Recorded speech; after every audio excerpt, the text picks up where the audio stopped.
Convenção Americana de Direitos Humanos, também chamada de Pacto de São José da Costa Rica. Bom, agora nós vamos para o artigo 28, que é a chamada cláusula federal. Qual que é a ideia dessa cláusula federal? Você conhece o estado chamado Brasil, que também é chamado de República Federativa do Brasil? Pois é. Por que ele é chamado de federação? Federação.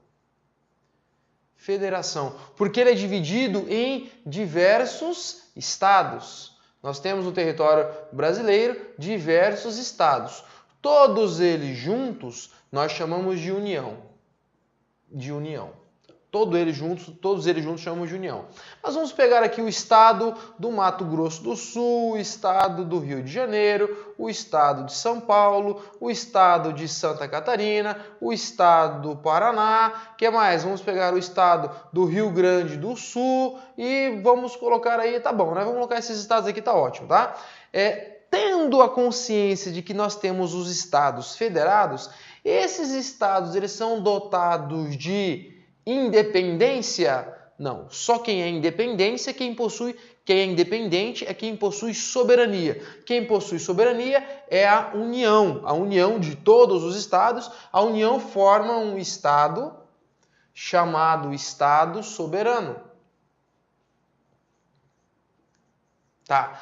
Agora, esses estados aqui, que são os estados da federação, eles possuem uma palavrinha que eu adoro escrever porque ela adora cair em prova. Eles têm mera autonomia. Autonomia política, autonomia governamental, autonomia financeira, mas jamais eles têm independência. Pronto. Aí, a Convenção Interamericana sobre Direitos Humanos, preocupada com essa condição de estados federados, ela inseriu a cláusula federal. Vamos ver o que traz aí na cláusula federal para compreender qual que é a ideia, qual que é a proteção que o pacto abarca aqui nessa condição. Vamos lá, olha aí na sua tela. Cláusula federal. Quando se tratar de um estado parte constituído como Estado Federal, que é o caso do Brasil, o governo do Estado parte cumprirá todas as disposições da presente convenção, relacionadas com as matérias sobre as quais exerce competência legislativa e judicial. Bom, nesse item 1 aqui, ele fala o seguinte, que mesmo sendo um Estado federal, o governo, o Estado parte, que é, no nosso caso aqui, a União, que é o Estado brasileiro, né? Ele que cumprirá todas as disposições relacionadas à sua competência legislativa. Então, relacionadas à competência legislativa e judicial. Então, tanto da necessidade de criação de leis inerentes aos direitos humanos aqui abarcados, como também a parte judicial, que é fazer valer, fazer cumprir e dirimir conflitos inerentes a esses direitos, tá? Mas o mais importante, o mais cobrado na sua prova é o item 2. Olha o que diz aí o item 2 na sua tela.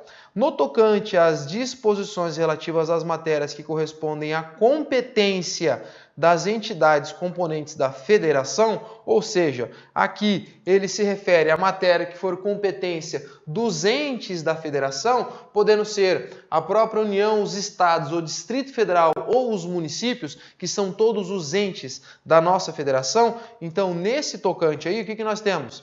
Que componentes da federação, o governo nacional deve tomar imediatamente as medidas pertinentes em conformidade com sua Constituição e suas leis, a fim de que as autoridades competentes das referidas entidades possam adotar as disposições cabíveis para o cumprimento desta convenção. Aqui o que está dizendo, de forma bem simples e objetiva, é que a responsabilidade compete à República Federativa do Brasil, à União, e não apenas aos entes federados, aquele especificamente que que precisaria fazer cumprir um direito ou criar uma norma. Então a União tem responsabilidade para fazer com que isso se cumpra, e não se joga a responsabilidade sobre exclusivamente os estados, os entes da federação, tá? Na sequência, olha o que diz aqui o item 3. O item 3 fala, quando dois ou mais estados partes decidirem constituir entre eles uma federação ou outro tipo de associação, diligenciarão, vamos pegar o lápis aqui, esse lápis sempre marcando no lugar errado, né? diligenciarão, no sentido de que o pacto comunitário respectivo contém as disposições necessárias para constituírem sendo efetivadas no novo Estado, assim organizado as normas da presente convenção. Então vamos imaginar que eu tenho dois Estados, tá? Dois Estados partes. Aí eles querem constituir entre eles uma federação. Então esses dois Estados vão se unir para constituir uma federação. Federação de Estados, né? Federação de Estados. Aqui não caberia divisão, mas vamos escrever aqui uma federação de Estados, tá? E aí, o que acontece? Se eles constituem uma federação ou qualquer outro tipo de associação, né? Haverá uma diligência, então eles vão conversar, vão comunicar, diligenciarão, no sentido de que o pacto comunitário respectivo, ou seja, vão fazer um novo pacto, esse pacto comunitário é resultado dessa nova associação, tem que conter todas as disposições necessárias para que sejam efetivas no novo Estado. Então esse círculo aqui, nós vamos ter um novo Estado, esse novo Estado vai trazer as normas da presente convenção, tá? Então esse é o cuidado que tem que ter. Então por mais que se crie um novo Estado baseado numa nova federação de Estados aí unidos para uma nova finalidade, para a composição de novo Estado, como ele coloca aqui, não pode deixar de atentar às regras da federação, diligenciando no sentido de que tais regras referentes à convenção, ao pacto internacional aí de São José da Costa Rica, né, possa ser cumprido nesse novo território, nesse novo Estado, tá? Agora vamos falar um pouco mais sobre os direitos dos albergados. O direito dos albergados vem aqui previsto, nós elencamos alguns deles aqui, né? Alguns deles que versam sobre os direitos da pessoa presa, né? Alguns eu já comentei, outros eu passo a destacar a partir de agora, tá? Vamos pegar aqui a caneta, ver como que ela está escrevendo agora, né? O primeiro aqui estabelecido é o direito a uma personalidade jurídica, entendendo o ser humano enquanto pessoa, né? Então, se eu coloco o ser humano enquanto pessoa, mesmo a pessoa presa, a pessoa albergada, né, os albergados, ela possui todos os direitos dentro aqui previstos nessa carta, nesse documento, tá? Direito à vida, já teci alguns comentários sobre o direito à vida, integridade pessoal, a integridade pessoal e a própria integridade física está totalmente relacionada a algumas vedações que estão aqui elencadas, ó. Proibição da própria escravidão e da servidão, também relacionada à integridade pessoal, a liberdade pessoal, garantias judiciais, legalidade e retroatividade da lei penal, indenização por erro judiciário, foi uma inovação, tá? Inovação trazida por essa norma, tá? Inovação trazida por essa norma, que é o Pacto de São José da Costa Rica. Sobre as garantias judiciais, vamos destacar aqui a garantia do devido processo legal, que também veio aqui estabelecido, due process of law, tá? O devido processo legal, tá? Ainda ele coloca para você no seu material aí as garantias judiciais. Quais são as garantias para fazer valer esses direitos em cima considerados? Garantias: juízo natural e imparcial, presunção de inocência, assistência de um tradutor, sempre que necessário, ampla defesa, a não autoincriminação, possibilidade de recorrer das decisões. Essas garantias judiciais, elas são todas relacionadas ao processo. Aquele que está sendo condenado, está sendo julgado e processado por algum motivo, tá? Quanto ao juízo natural e imparcial, veda aquela ideia de existência de juiz ou tribunal de exceção. Juiz ou tribunal de exceção é um juiz criado especificamente para aquela finalidade, para julgar um ato específico. Isso não pode. O juiz, como diz aqui no seu material, ó, o juiz é natural, ou seja, ele já existe antes do fato, tá? E imparcial, dada a sua imparcialidade, né? Presunção de inocência, como já expliquei nos blocos anteriores aí, a presunção de inocência nada mais é do que o direito da pessoa ser presumivelmente inocente até o trânsito em julgado da sentença penal condenatória. Enquanto não houver trânsito em julgado, aquela pessoa será considerada inocente. Então, por mais que ela seja condenada em primeiro grau, segundo grau, ou repita-se essa condenação, enquanto couber recurso, ela vai tentar se defender e deverá ser tida como inocente. Por isso, o princípio da presunção de inocência. Aí ele fala aqui também da assistência ao tradutor, que nós já falamos, ampla defesa, né? Ampla defesa, ela subdivide-se em defesa técnica, tá? E autodefesa. Defesa técnica e autodefesa. A defesa técnica é aquela dada por advogado, e a autodefesa é você mesmo fazer a sua própria defesa, tá? É você, se for condenado, tá? Você é quem se defende, beleza?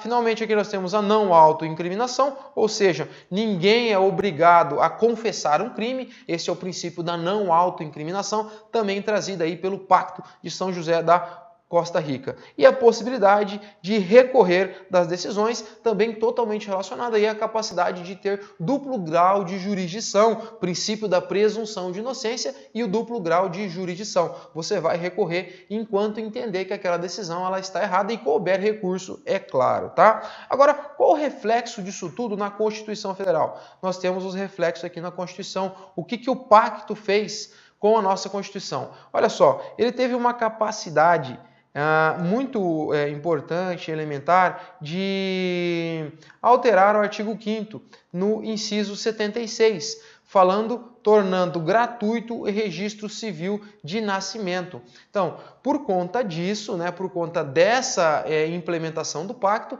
surge essa mudança, tornou gratuito o registro civil de nascimento, que não era antes, tá? O artigo 4º da Convenção pregou o direito à vida, inclusive impondo restrições à aplicação da pena de morte, naqueles países que previam antes do pacto. Assim como o artigo 5º, inciso aqui 67, 47 da Constituição Federal, que proíbe a aplicação da pena de morte, salvo em casos de guerra declarada, e isso aqui já falei durante esse bloco, durante essa aula, tá? Mas houve a inclusão disso e houve a inserção disso no texto constitucional. Não significa que ele teve a capacidade de alterar a Constituição, mas houve uma influência na mudança do texto constitucional através de alguma emenda, e a emenda sim teve capacidade de alterar o nosso texto constitucional. Rapidamente vamos falar agora sobre o direito à vida. Como que o direito à vida foi pormenorizado no âmbito do Pacto de São José da Costa Rica? Vamos lá. O que traz aí pra gente? Olha só, o direito à vida. Direito à vida. Toda pessoa tem direito que se respeite sua vida. Nada de inovador até aqui, né? Esse direito tem que ser protegido por lei, em geral, desde o momento da concepção. O fator diferencial aqui é que a vida passa a ser protegida não apenas após o nascimento com vida, como é do direito antigo, mas desde o momento da sua concepção. Pois a partir do momento que prova que houve uma concepção intrauterina, aquela criança já passa a ter direitos, inclusive direitos sucessórios, direitos à herança, mesmo que não nasça com vida. Mas isso é matéria de direito civil, não aprofundaremos aqui. Basta que para o pacto você saiba que desde o momento da concepção a vida passa a ser protegida, tá? O que mais que nós temos aqui? Ninguém pode ser privado da vida arbitrariamente. Ninguém pode ser privado de sua vida arbitrariamente, tá? Tranquilo isso aqui.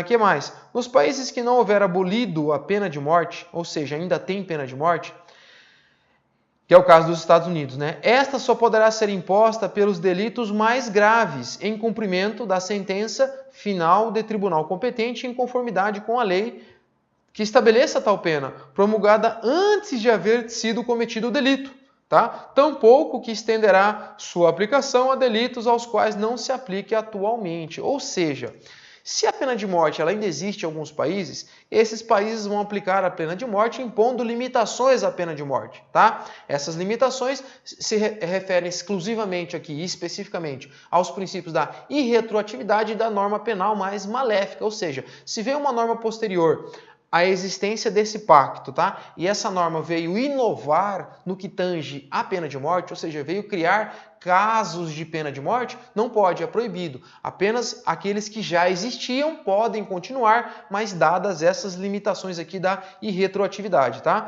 Lembrando que na parte final ele fala o seguinte, tampouco se estenderá a sua aplicação a delitos os quais não se aplique atualmente, ou seja, não vamos estender a sua interpretação, tá? Não se pode restabelecer a pena de morte nos estados que tenham abolido, ou seja, o Brasil aboliu a pena de morte, né? Que salvo nos casos de guerra declarada. Mas, uma vez abolida a pena de morte no Brasil não existe, você não pode mais empregar a pena de morte no Brasil. Ou seja, esse aqui está totalmente relacionado ao princípio do avanço das normas de direitos humanos. As normas de direitos humanos estão em constante evolução. Uma vez que você alcançou uma proteção, você não pode voltar atrás e destituir aquele direito uma vez alcançado. Muito importante isso aí também, tá? O que mais que nós temos aqui no item 4? Em nenhum caso, frisa-se, em nenhum caso, pode a pena de morte ser aplicada a direitos políticos, a delitos, né? Delitos políticos, nem a delitos comuns, conexos com delitos políticos, tá? Então, por mais que hajam delitos comuns conexos a delitos políticos, não se aplica a pena de morte, né? Isso aqui é essencial, muito importante também. Você precisa entender e lembrar que toda vez que nós estamos diante de um crime político ou de opinião, primeiro que o outro Estado pode proteger. Porque se é um crime político, você concorda que ele está sendo perseguido. A pessoa que cometeu o crime, em tese, está sendo perseguida pelo poder, pelos detentores do poder, no caso, por exemplo, uma ditadura, como o Brasil já passou por isso, ou mesmo um governo muito repreensivo, um governo muito forte nesse sentido de punir crimes políticos, né? Essa pessoa vai pedir asilo. Então jamais é permitida a pena de morte nesses casos, pois ter uma opinião contrária à do poder público ou ter uma atitude política definida como crime apenas naquela gestão não pode te levar à morte. Então jamais será autorizada uma pena de morte, ainda que os estados já tenham essa regra instituída em suas constituições ou em seu ordenamento jurídico penal. Beleza? Bem fácil isso aqui também. O que mais que eu tenho no material? Vamos descer e vamos ver aqui que nós preparamos para você. Item 5. Não pode impor a pena de morte, não pode impor a pena de morte a pessoa que tipo de pessoa? No momento da perpetração do delito, for menor de 18 anos ou maior de 70. Você tem que decorar isso aqui, tá? 18, anota no seu material, 18 até 70. 18 até 70. Então, entre 18 e 70 anos, poderá ser arbitrada a pena de morte nos países onde ela já tenham, tá? Agora, se a pessoa tiver menos que 18 ou mais que 70 anos e cometeu o delito, então, seja, no momento, olha aqui, o momento da perpetração do delito, tá? Momento da perpetração do delito, então esse momento que é considerado para fim de aferir essa idade, tá? Vamos para o quadro, para fixar bem essa ideia, fixar bem esse conteúdo? Vem comigo aqui, vamos lá. Aqui eu posso apagar. Apagando o quadro. Vamos lá. Linha do tempo. Linha do tempo. Fato. Acontece o fato. Aqui existe uma lei. A lei que define pena de morte. Tá? Acontece o fato. Primeiro ponto que você tem que analisar quando estiver estudando. Quando esse fato aconteceu? Esse fato aconteceu. Já existia a lei? Sim, existia a lei. Ok, essa lei previa naquele estado a pena de morte? Ok, então será punível com a pena de morte? Sim. Mas essa pessoa que cometeu o fato é menor de 18 anos ou maior de 70 anos, tá? Menor de 70 anos, vamos só ver aqui para acompanhar, ou maior de 70 anos, é isso mesmo, né? Ou seja, a pessoa na data do fato ela era menor de 18 anos. Isso quer dizer que não aplica a pena de morte. Por quê? Porque na época ela não tinha 18 anos. Por mais que o processo percorra durante 2 ou 3 anos, e aqui aquela pessoa já tem 20 anos. 20 anos. Quando sai a condenação? A condenação. Não importa se a condenação saiu só quando ela tinha 20 anos. O que importa é a data do fato. Você avalia pela data do fato. Na época do fato, ela tinha menos que 18 ou mais que 70 anos. É nesse ponto que você precisa se apegar, tá? Voltando aí para o seu material, o que nós temos aí? Que mais que nós temos? Toda pessoa condenada à morte tem direito... não. Antes disso, nós temos uma parte aqui. Vamos apagar, porque tem muita informação. Muita informação. Vamos aqui. Além do maior de 70, não será aplicada à mulher em estado de gravidez, tá? Nem aplicá-la à mulher em estado de gravidez. Eu não entendo por que ele continua descendo. Continua descendo, continua teimando aqui. Aí, parou.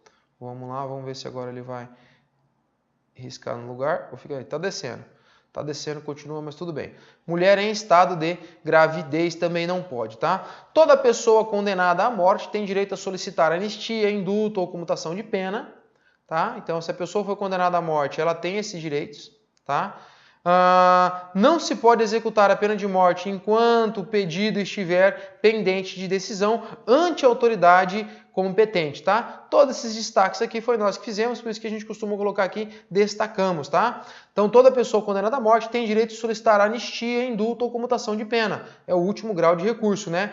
Podem ser concedidos em quaisquer casos, tá? Não pode executar a pena de morte enquanto o pedido estiver pendente de decisão ante a autoridade competente. O que quer dizer isso aqui? Que a pena de morte ela só vai ser executada quando não houver mais recurso. Então, se houver algum tipo de decisão pendente relacionada, qualquer decisão relacionada à pena de morte, a pena de morte não será executada, tá? Vamos lá, o que mais que nós temos aqui?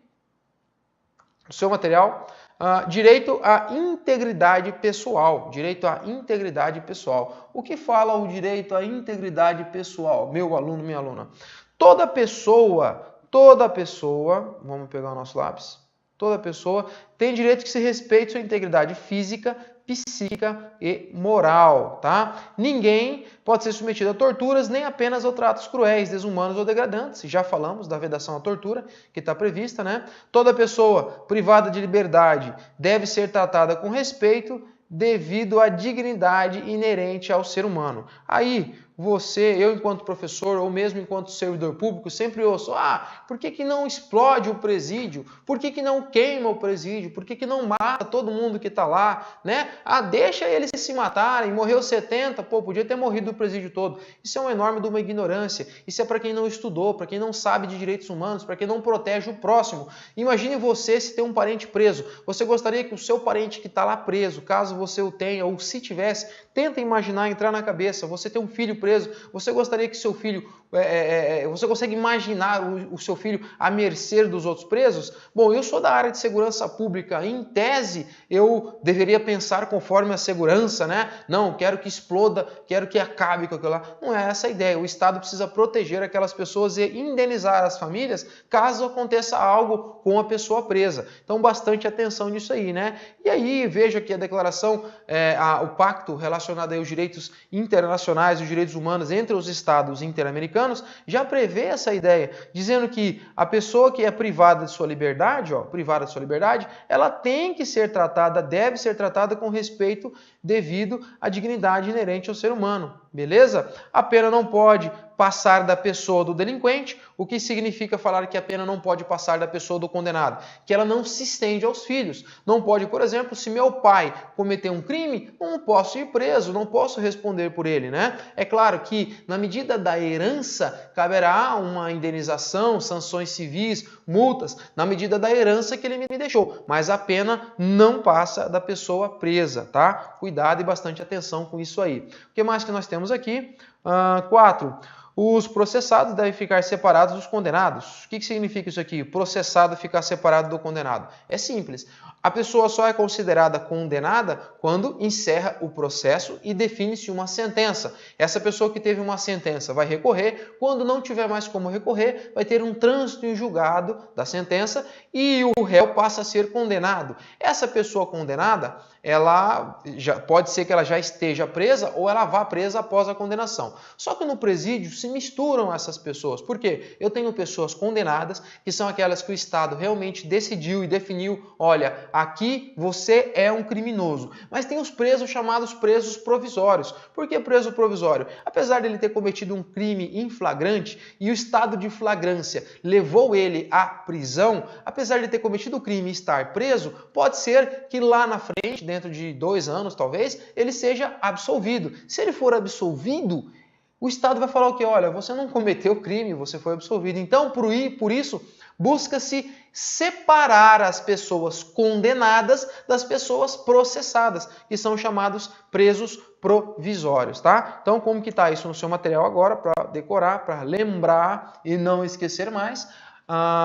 os processados devem ficar separados aqui, ó, separados dos condenados, salvo em circunstâncias excepcionais e ser submetidos a tratamento adequado à sua condição de pessoas não condenadas. Ou seja, se ele é uma pessoa não condenada, ele vai ser tratado de uma forma diferente. Por exemplo, em alguns presídios, o procedimento é claro. Por exemplo, a pessoa chegou ali, ela vai passar, o condenado no caso, ele vai passar por um procedimento de raspar a cabeça, usar aquele uniforme, não é isso? Tirar a barba, tirar todos os pelos aqui dessa região da cabeça para poder ficar mais visível e não ter locais onde esconder objetos no couro cabeludo, tudo bem? Ele vai passar por esse procedimento, ele está sujeito aí às penas internas, aquelas que já podem ser estabelecidas de pronto pela direção da unidade. Essa pessoa condenada. A pessoa não condenada, por exemplo, eventualmente não passará por esse corte de cabelo, pois ele pode entender que o corte de cabelo é um constrangimento desnecessário pelo princípio da presunção de inocência. Então, é claro, tudo isso é muito discutível, né? Mas estou dando um exemplo do tratamento que pode ser um tratamento diferenciado, apenas neste ponto. Não quer dizer que porque ele ainda não é condenado, ele vai ter mais tempo de visitação, ou ele vai ter mais horas de pátio no sol. Não quer dizer isso, tá? Pessoal, estou me metendo aqui na área do professor de penal, tá? Mas o nosso foco aqui é o pacto, é a Convenção Americana sobre Direitos Humanos. Voltando então para o seu material, vamos lá. Os menores, quando puderem ser processados, tá? Devem ser separados dos adultos e conduzidos ao tribunal especializado com a maior rigidez possível para o seu tratamento, tá? Então, os menores no Brasil são regidos pelo ECA, pelo Estatuto da Criança e do Adolescente, e é claro, os presídios, não é presídio, né? Os locais aí onde você detém, onde você mantém os menores, não são presídios e são totalmente separados aí dos adultos, tá? Por quê? Porque o menor, ainda que ele cometa um crime, ele ainda será primário quando ele atingir a sua fase adulta, pois o crime não é chamado crime, né? O crime não é chamado crime, beleza?